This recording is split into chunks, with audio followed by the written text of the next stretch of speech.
when you started talking about the Hearts, I couldn't help but think about Brian Pillman. And Brian Pillman, I'm thinking about Brian Pillman Jr., who debuted on NXT this week in a video package. We finally saw Brian Pillman Jr. I think he's going to be going as... I'm pretty sure you mean Lexus King.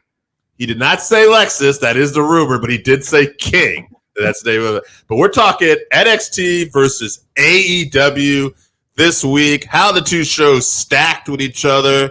AJ, I'll start with you. You're a big proponent of NXT and how it's grown on you. You always support AEW. I watched both these shows at the same time. Not the best way to do it. What did you take away from what you saw? And then I'll tell you mine as a guy who was watching everything at the same time. I watched them both, but I watched one right after the other so that I could really focus on them. I watched AEW first.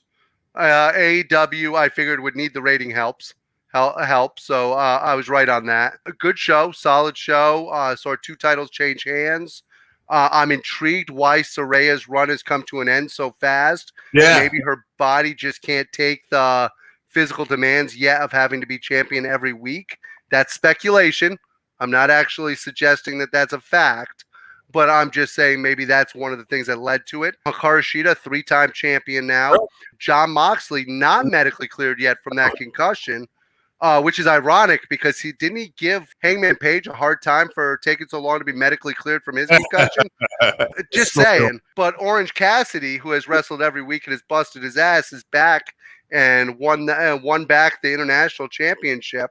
So that's really cool. I thought it was a loaded card. I thought Danielson and Strickland delivered. Was there anything lacking from this show that you... There's one other big thing I have to say to make notice of, too. Powerhouse Hobbs went over Jericho. Jericho put him over. There was no cheating or anything. Powerhouse Hobbs. I was actually going to save that to the end. That was one of the 2 things that I wanted to talk about at the end is how well they put Hobbs over. We can talk about it now, obviously. Jericho doesn't need any kind of rub. So putting him over Jericho this way does not hurt Jericho. All it does is make for a great storyline and puts over Hobbs huge. I mean, obviously, the other thing that we have to talk about later on is what happened with Juice Robinson and MJF, since that is everywhere on Twitter now, how he took out the roll of quarters and put MJF's name on it. With what happened in Israel, that has made huge news throughout the world. Yeah, poor timing, I would say, on that. Thank you, Michael. Good video. We appreciate that, man.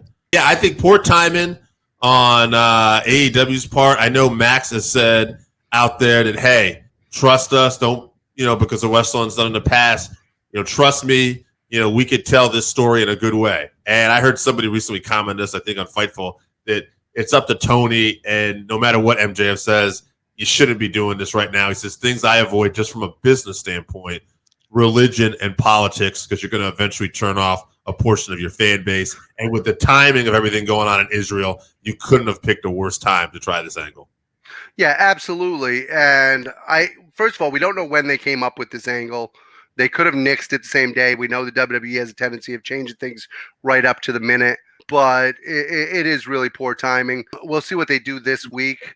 I mean, obviously with Battle Royal coming up, and with all of the stuff coming up, MJF's going to have a chance to really get Juice Robinson and to make up for it. So let's hope they go in that direction.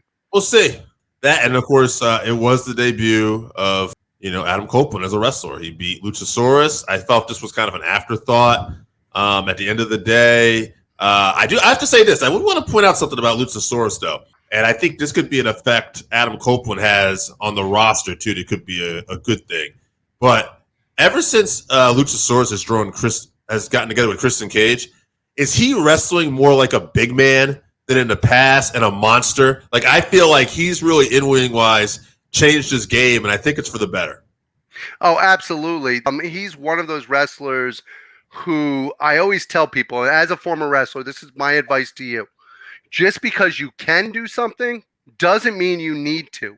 Right. One of the worst things you can do in a match is do things that are unnecessary. It's just like wrestling too fast. You want to be able to tell the story in the ring, and you want it to make sense. If you're in there with a guy who's half your size and you're demonstrating as a large man that you can do a moonsault, what is the point? Absolutely. Let's talk about the other side now, too, for a second. NXT, they had a loaded show, a lot of appearances. We've had, John Cena show up. Cody Rhodes made several announcements. Cody Rhodes talked about we're going to have a male breakout star tournament. We're going to have the Dusty Classic back. Cody announced he was the GM for the night. He made that Dragunov Dominic Mysterio match. I thought it was an interesting point somebody made too, that when Dragunov eventually comes to the main roster, a lot of his matches are probably going to look like this because not everybody's going to want to do the hard-hitting, beat the crap out of you style that he likes to do. You will get the occasional people that do. I think that's a shout-out to Gunther. But, it was interesting. That being said, Dragunov still looks like $1 million to me.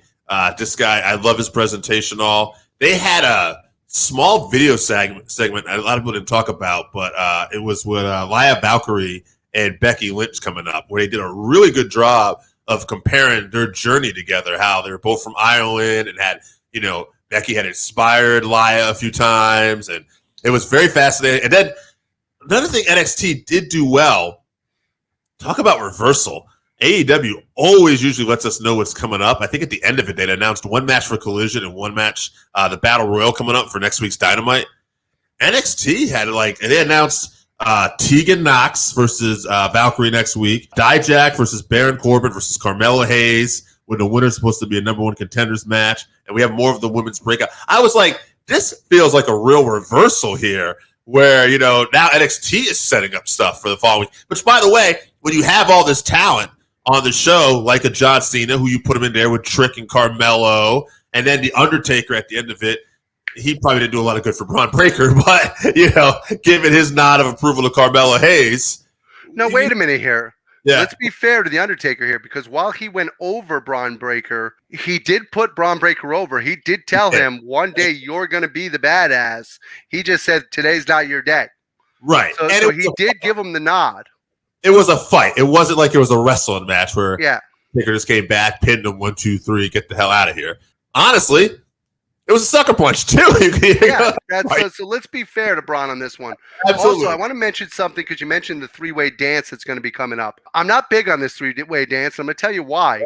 Okay. One, I wanted to see something new, but something new to me is not Dijak or Baron Corbin. So now I'm actually pulling for a trilogy between Carmelo Hayes and Dragunov. So they've actually made me want to see that again.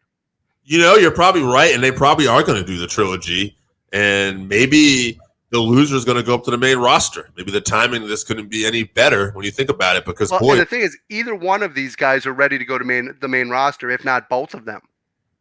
Absolutely. And the Royal Rumble's coming up too, right? So you got the Royal Rumble coming up, so maybe we will see a Carmelo Hayes or somebody like that in there. Well, Dragunov would be interesting in the Royal Rumble because it's a chance for him to show in his size how much power he has throwing people over the top ropes. Overall show, who was better for you? AEW, NXT this week, just from a quality show. Forget the ratings.